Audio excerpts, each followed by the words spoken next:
että talviurheilijat oksentaa verta täällä helteessä. Nyt, tänne koko sakki! Ensin 2 kierrosta vauhditonta pituushyppyä ja sitten 2 kierrosta vauhditonta kolmiloikka. En mittaa tarkkoja tuloksia, mutta laitoin mitään tuohon, että näin suurin piirtein missä mennään. Hanna edellä!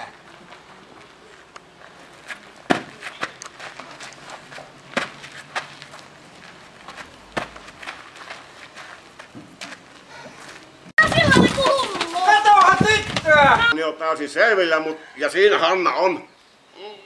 Mutta huipulle on tungosta. Eikä maajoukkuepaikka mikään itsestäänselvyys ole. Toimittaja olisi edes jotakin urheilusta tietää. Ai tällä tasolla vai? Ehkä Hesarissa.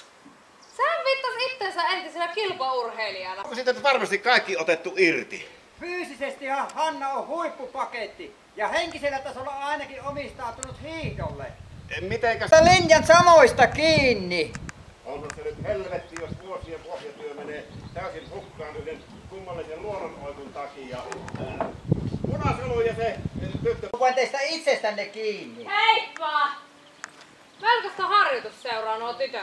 Amme, oisko maata armaampaa, kuin on kaunis Karjalamme, laulun laaja kotimaa. Lauluna sen kosket kuohu, järven aallot loiskua. Säveleinä saallot huokuu, ikihongat huumaajaa. Etkö sä syö mitään? En, eikö se lisää murtumariskiä? No siis se lisää murtumariskiä, jos menkat on epäsäännölliset tai jää kokonaan pois. Niin kuin naisurheilijoilla monesti jää.